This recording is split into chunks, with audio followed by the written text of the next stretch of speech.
কারণ তোমার ঘরে থাকা স্বামীটা এতটাই অযোগ্য, তোমার ঘরে থাকা ভাইটা এতটাই বেখেয়ালি, এতটাই উদাসীন যে তোমার 4,000 টাকা পুরো মাসে তোমার পিছনে খরচ হবে না, সেটা তোমার ভরণ পোষণ নিতে পারে না। এমন বহু যুবক, এমন বহু পুরুষ আছে যারা সিগারেট খায় মাসে 3,000 4,000 টাকার, তাদের বোনরা গার্মেন্টসে কাজ করে। যদি বলে যাবে সিগারেটটা খাওয়া বাদ দিয়ে দিচ্ছি, ওর বোনার গার্মেন্টসে কাজ করে না। সো কোথাও না কোথাও আমাদের পুরুষদের বেখেয়ালি আছে, খামখেয়ালি আছে।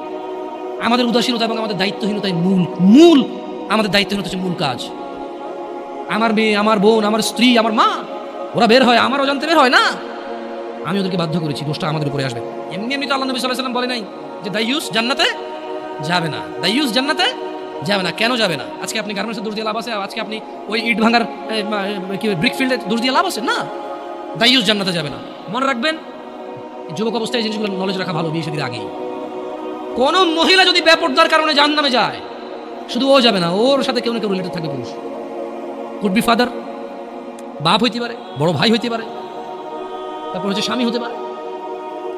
যদি ওর জাহান্নামে যাবার রিজনই হয় বেপরদা, খোলা মানে চলা, মানুষ হাজার রিজনে জাহান্নামে যেতে পারে। আল্লাহ সবাইকে ক্ষমা করুন এবং হিদায়াত দান করুন, আমিন। হাজারটা রিজন আছে জাহান্নামে যাওয়ার, কিন্তু যদি কোনো মহিলা, এমন মহিলা যার বড় ভাই আছে, যার বাপ আছে, যার স্বামী আছে, আর ওদের থাকা অবস্থায় তার এমন একটা অন্যায়ের কারণে তার জাহান্নাম হয়েছে, যে অন্যটা হচ্ছে তার কি খোলামেলা চলাফেরা, তার জানাবা বিচারে চলাফেরা, তার বেপরদা অশ্লীল চলাফেরা, তাহলে ওই মহিলা একা জাহান্নামে যাবে না, সঙ্গে কাউকে নিয়ে যাবে। এবার যে লোকটা সংশ্লিষ্ট সময়ে দায়িত্ববান ছিল সে যাবে সঙ্গে। এটা খুব সিম্পল লজিক, কিন্তু কান টানলে কি আসে?